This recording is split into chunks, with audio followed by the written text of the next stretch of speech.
नमस्कार। नेपाल सरकार स्वास्थ्य तथा जनसङ्ख्या मन्त्रालयको कोभिड-19 सम्बन्धी प्रेस ब्रिफिङमा यहाँहरूलाई सबैलाई हार्दिक स्वागत छ। आज हामीसँग साङ्केतिक भाषामा दिनेश श्रेष्ठजी हुनुहुन्छ भने उपचारात्मक सेवा महाशाखाबाट डाक्टर प्रकाश बुढाथोकी हामीलाई उपचारको क्षेत्रमा भएका गतिविधिबारे जानकारी गराउन उपस्थित हुनुहुन्छ। हामी सबैलाई थाहा छ कोभिड-19ले सारा विश्वलाई नै र हामीहरू सबैलाई आक्रान्त पारेको छ। यसका विरुद्ध खोपको उपलब्धताका लागि नेपाल सरकारले हरसम्भव प्रयास गरिरहेको छ र यसका विरुद्ध खोप बाहेक हामीसँग उपलब्ध अस्त्रहरू भनेको जनस्वास्थ्यका मापदण्डहरू पालना गर्ने, एकले अर्कालाई सहयोग गर्ने र देशका सबैले आफ्नो ठाउँबाट सक्दो जिम्मेवारी वहन गर्ने नै हो। यस रोगबाट बच्नका लागि अनिवार्य रूपमा मास्कको प्रयोग गरौँ। एक व्यक्ति अर्को व्यक्तिबाट कम्तीमा 2 मिटर टाढा बस्ने गरी दूरी कायम गरौँ र बेला बेलामा साबुन पानीले मिची हात धुने गरौँ। नेपालमा हालसम्म 32,69,266 जनाको आरटी-पीसीआर विधिबाट र 1,42,562 जनाको एन्टिजेन विधिबाट कोभिड-19 को परीक्षण भएको छ।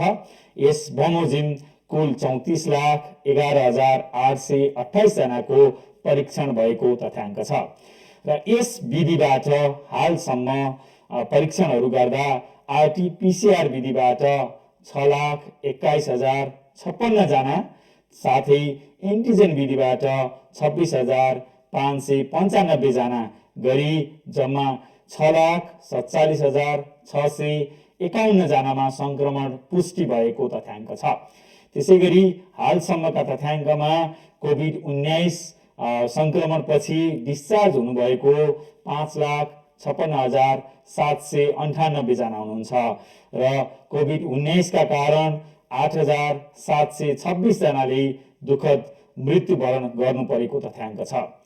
हाम्रो देशमा हिजोका मितिसम्म हेर्दा करिब 42 जिल्लाहरूमा सक्रिय संक्रमितहरूको संख्या 500 भन्दा बढी रहेको छ।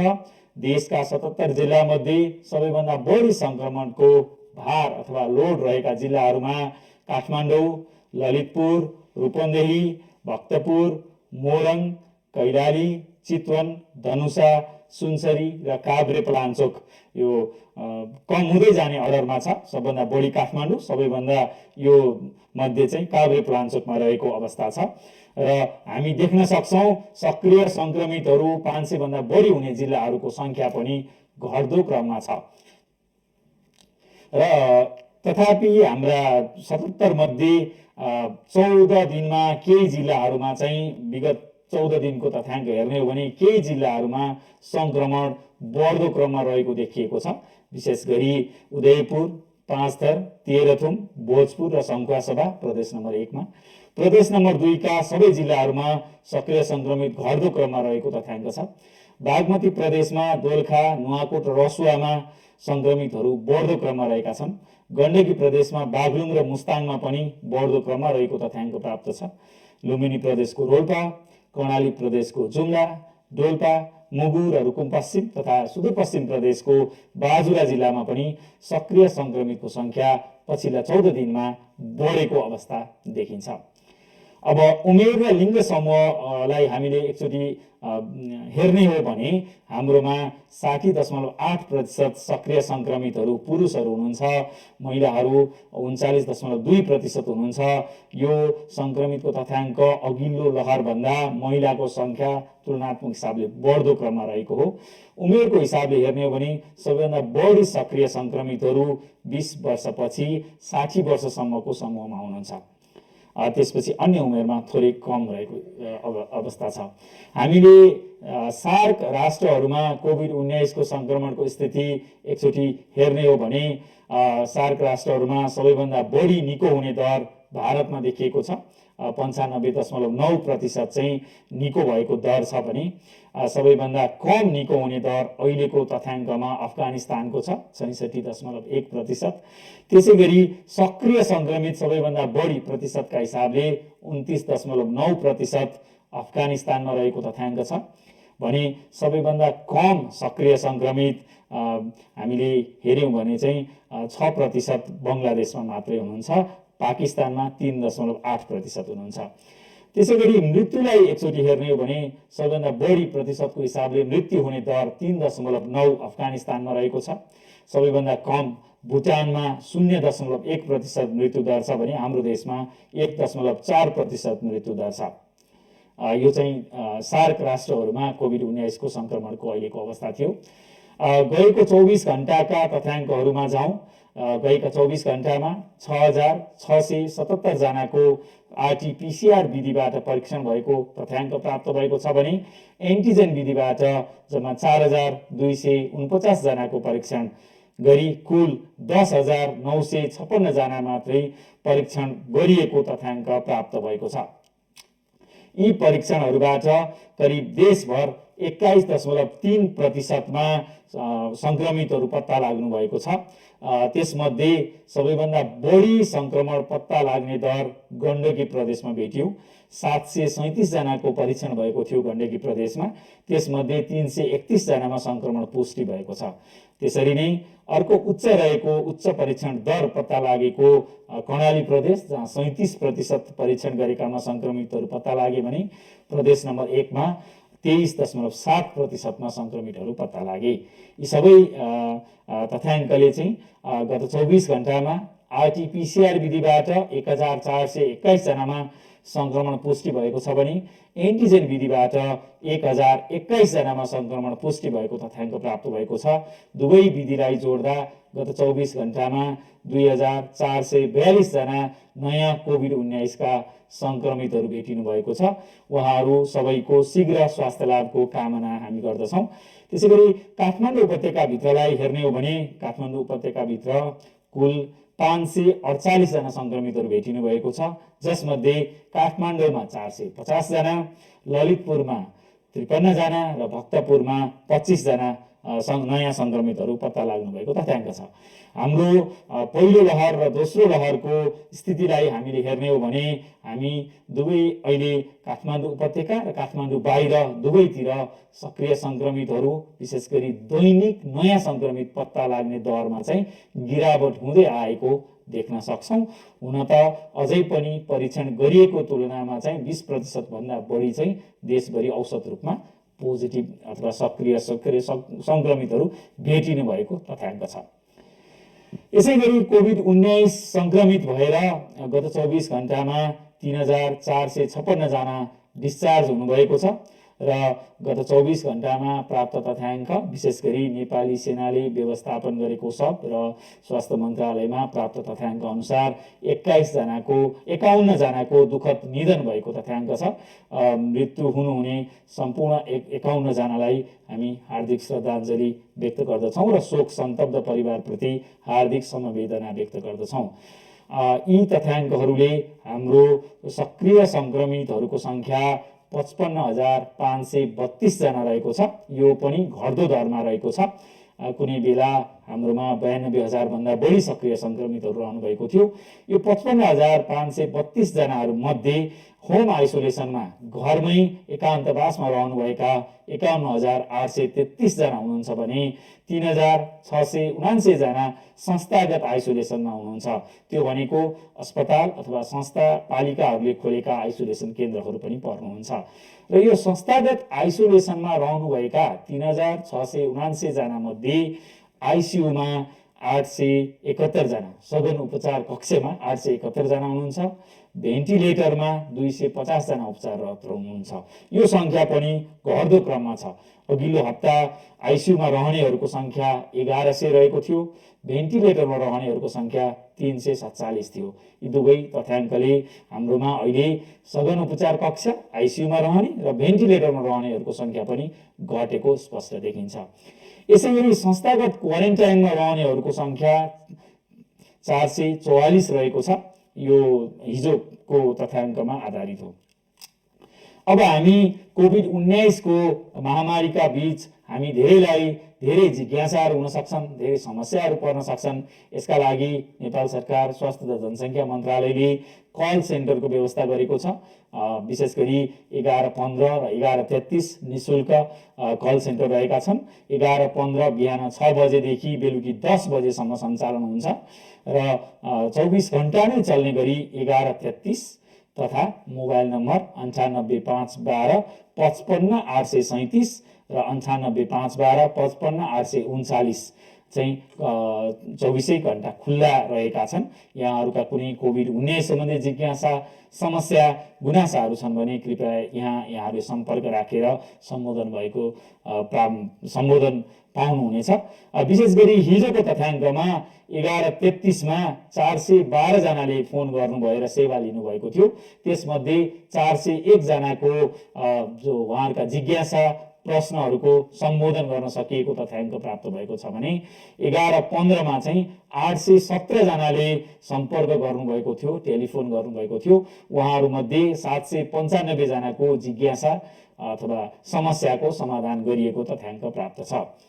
अब यी तथ्याङ्कहरूपछि अब हामी यहाँहरू समक्ष कोभिड-19 सम्बन्धी प्रदेशका गतिविधि समेटिएको भिडियो रिपोर्ट, प्रदेश सवाल प्रस्तुत गर्दैछौँ।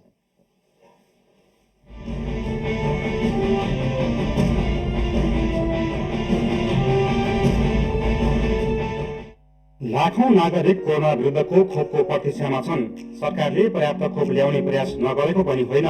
खोप उत्पादक मुलुक र कम्पनीहरूसँग सरकारले पटक पटक वार्ता र छलफल गर्दै आएको छ। कूटनीतिक पहल पनि सँगसँगै अघि बढाइएको छ।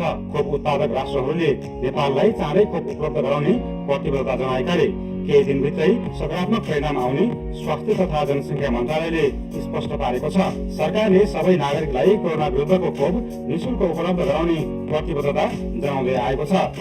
विकल्प त खोपै हो, अरू प्रिभेन्सनका अरू उपायहरूले मात्र त हुँदैन रहेछ। सङ्क्रमण भयो भने त फेरि भइ नै हाल्यो त। त्यस्तो नहोस् भनेर अब अहिले खोपको समेत विकास भइसकेको कारणले हामी खोप उत्पादक राष्ट्र त होइनौँ।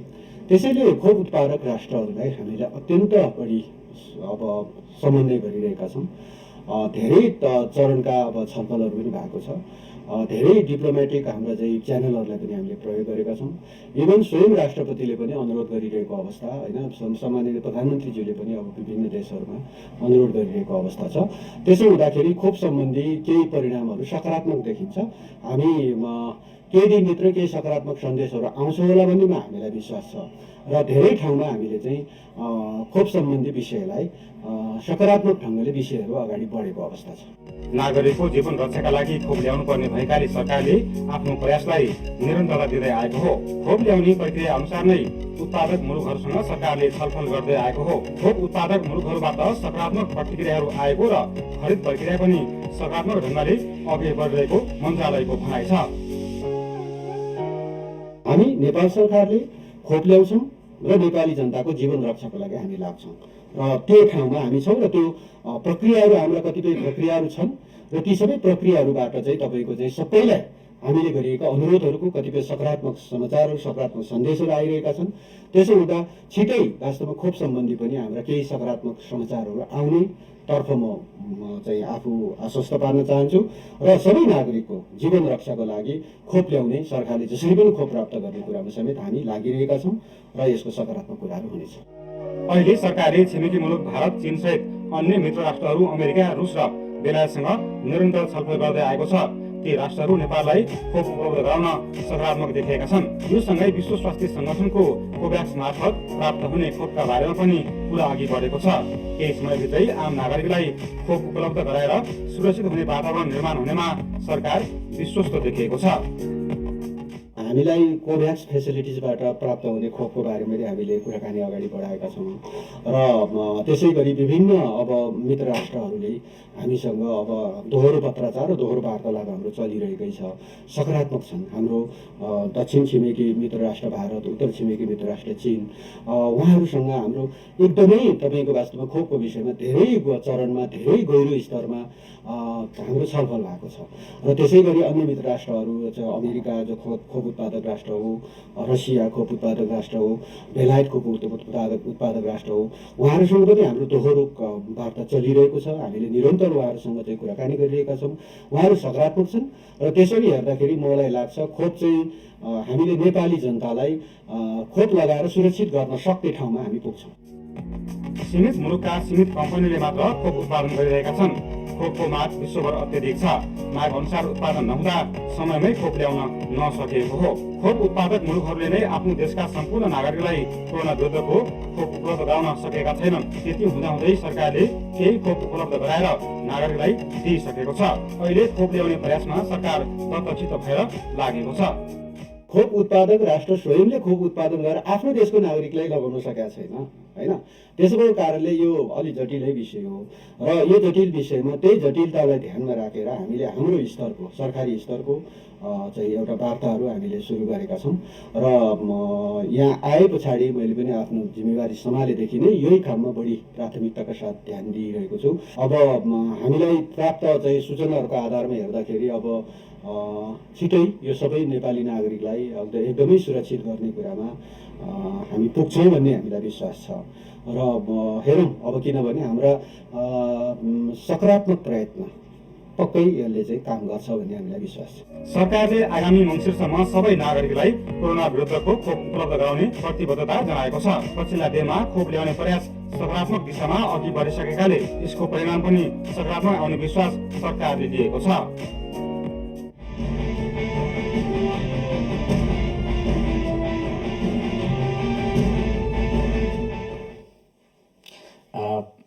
अब प्रदेश सवालपछि पुनः स्वागत छ। हामी स्पष्ट छौँ खोपका लागि नेपाल सरकारले सक्दो प्रयास गरिरहेको यहाँहरू सबैलाई जानकारी दिनुभयो माननीय मन्त्रीले, उहाँलाई हामी धन्यवाद दिन चाहन्छौँ। अब हामी हाम्रा समक्ष उपचारात्मक सेवा महाशाखाका डाक्टर प्रकाश बुढाथोकीले उपचारात्मक सेवा सम्बन्धी केही जानकारी प्रस्तुत गर्दै हुनुहुन्छ। डाक्टर प्रकाश। नमस्कार, धन्यवाद दर्शक। म डाक्टर प्रकाश बुढाथोकी, वरिष्ठ कन्सल्टेन्ट उपचारात्मक सेवा महाशाखा। यस कोभिड-19 को महामारीमा कोभिड-19बाट सङ्क्रमित बिरामीहरूको लागि व्यवस्थापन गर्ने क्रममा उपचार गर्ने क्रममा हाम्रो महाशाखाले गरेका केही गतिविधि र क्रियाकलापहरूको बारेमा म चाहिँ छोटकरीमा भन्न चाहन्छु। लगभग धेरैजसो सङ्क्रमितहरू सामान्य लक्षण भएका हुने र केही मात्र अलिकति जटिल खालका हुने र एकदमै कम मात्रै अस्पतालमा चाहिँ भर्ना भई उपचार लिनुपर्ने खालका हुने भएको हुनाले यिनी तिनै चिजलाई सम्बोधन गर्ने गरी हामीहरूले होम आइसोलेसनमा रहेका कोभिड-19 सङ्क्रमितहरूको लागि परामर्श सेवा दिने उद्देश्यले दर्जन बढी परामर्शदाताहरूको सूची तयार पारेर मन्त्रालयको एचओसीको वेबसाइटमा प्रकाशित गरिसकेका छौँ र तत्पश्चात ती परामर्शदाताहरूले होम आइसोलेसनमा रहेका बिरामीहरूको सरसल्लाह गर्ने फलोअप गर्ने कामहरू गरिरहनु भएको छ, जसका लागि 1133, 1115 केही हटलाइन र चाहिँ 1156 पनि सेवारत छ। त्यस्तै केही सङ्क्रमितहरू घरको कारणले गर्दा परिवारको कारणले गर्दा घरमै आइसोलेसनमा बस्न नसक्ने भएको हुनाले संस्थागत आइसोलेसनमा रहेका बिरामीहरूको पनि व्यवस्थापनको लागि विभिन्न संस्थाहरूसँग सम्झौता गरी संस्थागत आइसोलेसन सुरुवात गरिसकेको छ र सोको समय समयमा अनुगमन सुपरभिजन र मूल्याङ्कन गर्ने काम पनि यस महाशाखाले गरिरहेको छ। कोभिड-19 को उपचारमा हुने अस्पतालहरूको निरन्तर अनुगमन सुपरभिजन र मूल्याङ्कन पनि यस महाशाखाले गरिरहेको छ, जसअनुसार सम्पूर्ण सरकारी डेडिकेटेड अस्पतालहरू र साथसाथै निजी तथा सहकारी गरी 86वटा अस्पतालहरू जुन सूचीकृत भइसक्नु भएको छ उहाँहरूको पनि अनुगमन र उहाँहरूको सेवा प्रवाहलाई चाहिँ यस महाशाखाले हेरिरहेको छ। यहाँहरूले नेपाल र नेपालीको लागि नेपाल सरकारको लागि गर्नुभएको सेवाप्रति हामी आभार व्यक्त गर्न चाहन्छौँ। तर सुन्न हेर्नमा पाइने शुल्कको बारेमा पनि हामी एकदम गम्भीर भएर नजिकबाट न्याय लिइरहेको पनि यहाँहरूलाई जानकारी गराउन चाहन्छु। कोभिड-19 को उपचार गर्ने अस्पतालहरूमा जुन अहिले कोभिड-19 को उपचारमा औषधि सरह नै मानिएको जुन अक्सिजन छ त्यो अक्सिजनको अहिले माग कति छ, आपूर्ति कति छ त्यसको अध्ययन गरी अक्सिजनको लागि सहजीकरण गर्नुको साथै अक्सिजन प्लान्ट निर्माणका लागि विभिन्न अस्पतालहरूको सूची तयार पारी पिएसएसँग सहजीकरण गरिएको पनि म जानकारी गराउन चाहन्छु। त्यस्तै कोभिड-19 को उपचारको लागि विभिन्न ठाउँमा जनशक्तिहरू पर्याप्त नभएको भन्ने गुनासो आएपछि पुल दरबन्दी तयार गरी सूचना प्रकाशन गरिएको र सम्बन्धित अस्पतालहरू जहाँ जहाँ त्यो जनशक्तिको आवश्यकता छ तीहरूसँग सहजीकरण गर्ने काम पनि यस महाशाखाले गरिरहेको छ। त्यस्तै स्वास्थ्य कर्मीहरूलाई सघन उपचार सम्बन्धी राष्ट्रिय स्वास्थ्य तालिम केन्द्रसँग र पेशागत सङ्घ सङ्गठनहरू अझ विशेष त नेपाल शिक्षक सङ्घसँग समन्वय गरेर तालिम पनि दिइरहेको छ, जस अनुसार भर्खरै 5 ब्याचबाट लगभग 12,000 स्वास्थ्य कर्मीहरूले सघन उपचार सम्बन्धी तालिम लिइसक्नु भएको छ। त्यस्तै दिन रात नभनी अहोरात्र फ्रन्टलाइनरमा चाहिँ खट्ने स्वास्थ्य कर्मीहरूलाई स्ट्रेस म्यानेजमेन्ट गर्न र साइकोसोसियल ट्रेनिङ पनि तालिम केन्द्रसँग र पेशागत सङ्घ सङ्गठन र विभिन्न दात्री निकायसँग सहजीकरण गर्दै सञ्चालन गरिरहेको पनि जानकारी गराउन चाहन्छु। र दोस्रो महामारीको सङ्क्रमण केही घट्दो क्रममा भए पनि निकट भविष्यमै तेस्रो महामारी अर्थात् तेस्रो लहर आउन सक्ने सम्भाव्यतालाई मध्यनजर गर्दै यस महाशाखाले योजना पनि तयार पारिसकेको जानकारी गराउन चाहन्छु, जस अनुसार जनशक्तिको विवरण सङ्कलन गर्ने काम, निर्देशिका बनाउने काम, त्यस्तै त्यस बेला चाहिने चाहिँ औषधिको उपकरणहरूको सूची तयार गर्ने काम र त्यसको खरिद प्रक्रियाका लागि अनुरोध गर्ने काम र साथसाथै त्यसको लागि आवश्यक पर्ने तालिम सञ्चालन गर्नको लागि पनि राष्ट्रिय स्वास्थ्य तालिम केन्द्र र विभिन्न दात्री निकायहरूसँग सहजीकरण भइरहेको पनि म जानकारी गराउन चाहन्छु। तर यति हुँदाहुँदै पनि हामी कोरोना सँगसँगै चलायमान भन्नु छ। त्यही भएर हाम्रो महाशाखा अन्तर्गत रहेको अस्पताल सेवा अनुगमन तथा सुदृढीकरण शाखा, आधारभूत तथा आकस्मिक सेवा व्यवस्थापन शाखा, आँखा नाक कान घाँटी तथा मुख स्वास्थ्य शाखाहरू आफ्ना नियमित कार्यक्रमहरू पनि सञ्चालन गरिरहेका छन्, जस अनुसार एनएसएस, टेलिमेडिसिन, बेसिक हेल्थ सर्भिसको एसटिपी बनाउने, त्यसको लर्निङ रिसोर्स प्याकेजहरू डेभलप गर्ने काम, इमर्जेन्सी हेल्थ सर्भिसको पनि एसटिपी डेभलप गर्ने काम भइरहेका छन् र साथसाथै विभिन्न स्थानीय तहसम्म पनि आँखा नाक कान घाँटी तथा मुखका कार्यक्रमहरू र सहजीकरण गर्ने काम चाहिँ भइरहेको छ। सँगै दाँत तथा मुख रोग अस्पताल स्थापनाको सम्भाव्यता अध्ययन गर्ने काम पनि अन्तिम चरणमा पुगिसकेको जानकारी गराउन चाहन्छु। तर सतर्क, सजग र स्वास्थ्य सुरक्षाका उपाय सुन्ने, पढ्ने र हेर्ने मात्र नभई व्यवहारमा इमान्दारीका साथ अवलम्बन गर्नुपर्छ, जसका लागि 2 मिटरको भौतिक दूरी कायम गर्नुपर्छ। त्यही भएर भिडभाडमा नजाने, जमघटमा नजाने गरौँ। अनिवार्य रूपमा उचित तरिकाले मास्कको प्रयोग गर्ने गरौँ। हातको सरसफाइ सम्भव भए साबुन पानी नभए सेनिटाइजरले प्रयोग गरेर सफा गर्ने गरौँ। जथाभावी जहाँ पातै नथुकौँ। हात मिलाउन छोडेर नमस्कार गरेर अभिवादन गर्ने बानी बसालौँ र साथसाथै यस भाइरसको महामारीबाट र अन्य रोगहरूबाट रोकथामको लागि, बच्नको लागि स्वास्थ्य मैत्री खानपान, योग, व्यायाम र जीवनशैली चाहिँ अपनाउन म सबै दर्शकहरूलाई हार्दिक अनुरोध गर्दछु। साथसाथै यस कोभिड-19 महामारीको युद्धमा नेपाल र नेपालीको सहयोगार्थ अग्रपङ्क्तिमा उभिनुहुने सम्पूर्ण स्वास्थ्यकर्मी, विज्ञहरू, दात्री निकाय सबैमा हार्दिक नमन पनि गर्न चाहन्छु। भर्खरै हिजो मात्र म सिन्धुपाल्चोकको मेलम्ची, हेलम्बु र 5 पोखरी जहाँ अहिले बाढी पीडित छन् त्यहाँ गएको थिएँ। हेलम्बु र 5 पोखरीमा सडकको पहुँच नभएको हुनाले सुनसान थियो भने मेलम्चीमा भिडभाड र मेला नै लागेको थियो। हामी यो नबिर्सौँ, मेलम्चीमा कोभिड-19 छैन भन्ने कुरा, किनभने तहाँ मैले देखेँ त्यो अनुसार हामी त स्वतन्त्र रूपमा महामारी नै नभएको रूपमा जसरी प्रस्तुत भइरहेका थियौँ त्यस कुराप्रति पनि सबैलाई सचेत हुन र यही अनुसार चाहिँ आफ्नो व्यवहार र जीवनशैली अपनाउन अनुरोध गर्छु। र साथसाथै त्यहाँ दिने सहयोग एकद्वार प्रणालीबाट गर्नु हुन पनि अनुरोध गर्दछु, किनभने कहीँ बढी भएर त्यो चिज त्यत्तिकै कुहिएर फ्याँकेको छ, कहीँ पुग्दै नपुगेर भोक भोकै मर्न परेको अवस्था पनि छ। त्यसकारण जिल्ला प्रशासन कार्यालय मार्फत एकद्वार प्रणालीबाट गर्नुहुन पनि म सबैमा अनुरोध गर्दछु।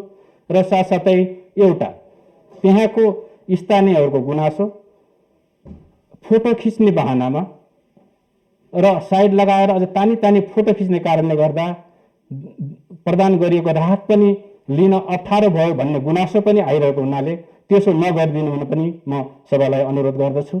यति भन्दै सचेत रहौँ, सजग रहौँ र स्वास्थ्य सावधानी अपनाएर यस महामारी र अन्य रोगहरूबाट हामी बचौँ भन्न चाहन्छु।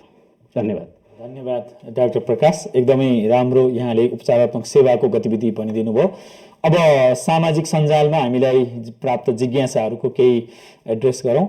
विशेष गरी यो पछिल्लो 24 घण्टाको मृत्युको हकमा चाहिँ कुनै अस्पष्ट नहुन स्पष्ट रूपमा भन्दा 51 जनाको दुःखद मृत्यु भएको छ। उहाँहरूलाई हामी हार्दिक श्रद्धाञ्जली व्यक्त गर्दछौँ।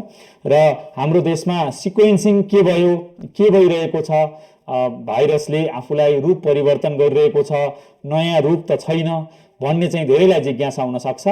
हाम्रोमा विशेष गरी देशका विभिन्न भागहरूबाट विभिन्न उमेर समूह र लिङ्गलाई सबैलाई प्रतिनिधित्व हुने गरी 48 वटा स्याम्पल राष्ट्रिय जनस्वास्थ्य प्रयोगशालाले देशका विभिन्न भागबाट सङ्कलन गर्यो। वैशाख 26 देखि 20 जेठसम्म सङ्कलन गरेका 48 वटा नमुनाहरूलाई भारतमा रहेको विश्व स्वास्थ्य सङ्गठनले मान्यता प्राप्त गरेको institute of genomics and integrative biology Delhi, यो चाहिँ दिल्लीमा रहेको छ, भारतको राजधानी नयाँ दिल्लीमा रहेको यो ल्याबमा विशेष गरी हाम्रो विश्व स्वास्थ्य सङ्गठनको नेपाल कन्ट्री अफिसले रहेको नेपाल स्थित कार्यालयको सहयोग र विश्व स्वास्थ्य सङ्गठनको दक्षिण पूर्व एसिया हेर्ने WHO सेरोको सहयोगमा सिक्वेन्सिङ भएको थियो र यसको नतिजामा 48 जना मध्ये 47 वटा नमुनामा अहिले संसारका धेरै देशहरूमा विशेष गरी 80 भन्दा बढी मुलुकमा फैलिएको डेल्टा भेरिएन्ट पत्ता लागेको छ भने 1 जनामा मात्रै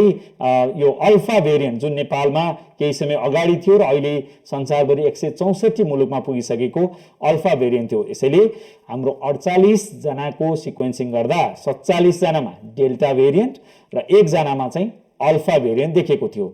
यो 47 जना डेल्टा भेरिएन्ट देखिएको मध्ये 9 वटा नमुनामा K417N भन्ने चाहिँ 417N भन्ने चाहिँ एउटा नयाँ म्युटेसन अलिकति परिवर्तित रूप भएको भेरिएन्ट विशेष गरी भेटिएको छ। यो हाम्रोमा अघिल्लो पटकको सिक्वेन्सिङमा पनि भेटिएको भेरिएन्ट हो। यो एकदम नयाँ भेरिएन्ट चाहिँ होइन र यो अहिले संसारका 10 वटा मुलुकमा यो K417N भेटिएको छ। भारत, रसिया, संयुक्त राज्य अमेरिका, संयुक्त अधिराज्य, जापान, पोल्यान्ड, हाम्रो देश नेपाल, पोर्चुगल, स्विजरल्यान्ड, क्यानाडा लगायतका देशहरूले यो जिन सिक्वेन्सिङहरूलाई दर्ता गर्ने जिसेडमा चाहिँ रिपोर्ट गरिसकेको अवस्था छ। यसैले अहिले हाम्रो मुख्यतः यो दोस्रो लहरमा डेल्टा भेरिएन्ट चाहिँ धेरै फैलेको हामी देख्न सक्छौँ र विश्वव्यापी हेर्ने हो भने अल्फा भेरिएन्ट 164 मुलुकमा पुगिसकेको छ, बीटा भेरिएन्ट 115 मा पुगेको छ, तर नेपालमा छैन। त्यहाँ देख्न सक्नुहुन्छ सेतो छ, नेपालमा त्यो भेटिएको छैन। त्यसैगरी गामा भेरिएन्ट पनि 68 मुलुकमा पुगेको छ, नेपालमा बीटा र गामा देखिएको छैन। डेल्टा भेरिएन्ट चाहिँ देखिएको छ नेपालमा पनि 80 वटा मुलुकमध्ये। र यसै गरी यो भेरिएन्ट अफ कन्सर्न बाहेक काप्पा भन्ने अर्को एउटा भेरिएन्ट नेपालमा देखिएको थियो। यो चाहिँ विश्व स्वास्थ्य सङ्गठनले जनस्वास्थ्यमा गम्भीर असर नपर्ने हिसाबले भेरिएन्ट अफ कन्सर्नको नाम दिइसकेको छैन त्यो भेरिएन्टलाई। अब हामी सचेत हुनुपर्ने बेलामा छौँ। धेरै स्थानमा बाढी पहिरो आइरहेको छ। धेरैजना स्वयंसेवकहरू बाढी पीडितहरूलाई सहयोग गरेर जाँदै हुनुहुन्छ। कृपया यस अवस्थामा महामारीमै छौँ हामी भन्ने नबिर्सनु होला र विशेष गरी राहतका सामग्रीमा मास्क, सेनिटाइजर लगायतका विशेष गरी यो महामारीमा सहयोग गर्ने साबुन जस्ता कुराहरू पनि वितरण गरिदिनु होला यदि यहाँहरूले सम्झेर वितरण गर्दै हुनुहुन्छ भने, र आफू पनि प्रयोग गर्नु होला। किनभने हामी राहत वितरण गर्ने अथवा महामारीमा कस्तो भएको छ भन्ने हेर्न जाने अवस्थामा भिडभाड गर्नु पटक्कै वाञ्छनीय छैन, यो गर्नु भएन। त्यसै गरी राहत गर्नुपर्ने, उद्धार गर्नुपर्ने व्यक्तिहरूलाई उद्धार गरेर राख्दा पनि जनस्वास्थ्यका मापदण्ड पालना हुने गरी उहाँहरूलाई फेरि कोभिड-19 को अर्को महामारीले चपेटामा नपारोस् भन्ने हिसाबले पनि हामी सचेत हुन जरुरी छ। त्यसै गरी वर्षायाम हो, फोहोर पानीको कारण, झाडा पखाला आउँ डिसेन्ट्री अथवा कमलपित्त हेपाटाइटिस जस्ता बिमार पानीबाट सर्ने, टाइफाइड जस्ता ज्वरोजन्य बिमार पनि सर्न सक्छन् फोहोर पानीबाट। त्यसैले पिउने पानी सफा गर्ने विधि प्रयोग गरौँ, छानेर उमालेर क्लोरिनको प्रयोग गरेर के गरेर हुन्छ सफा पानी पिउने गरौँ। साथसाथै हामीले नबिर्सौँ लामखुट्टेको टोकाइबाट औलो, डेङ्गी जस्ता सङ्क्रमण पनि यही अवस्थामा बढ्छ। त्यसैले उद्धारमा रहेका व्यक्तिहरूलाई पनि लामखुट्टेले नटोक्ने गरी व्यवस्था मिलाउँ र उहाँहरू खुल्ला स्थानमा सकेसम्म बस्न नपरोस्। बर्खाको मौसम छ, सर्पदंश पनि धेरै देखिन्छ। यो कुरामा पनि हामी सबै सचेत बनौँ। सकेसम्म एउटा महामारीबाट जोगाउँदा अर्को दुःख, अर्को विपत्ति, अर्को बिमारी नपरोस् भन्नेमा सचेत रहौँ, त्यही अनुरोध गर्न चाहन्छु। र हामी सबैले आफू बच्ने र अरूलाई बचाउने यो महाअभियानमा विशेष गरी भौतिक दूरीको पालना, त्यसपछि मास्कको प्रयोग र समय समयमा हात सफा गर्ने लगायतका जनस्वास्थ्यका मापदण्डमा ध्यान दिउँ। सबैजना सचेत रहौँ, एकले अर्कालाई सहयोग गरौँ र यो महामारी विरुद्ध हामी सबै मिलेर लडौँ, यही अनुरोध गर्न चाहन्छु। र यसका साथै आजका यी विविध जानकारीहरूसहित आजको राष्ट्रिय अद्यावधिक विवरण यही अन्त्य हुन्छ। धन्यवाद, नमस्कार।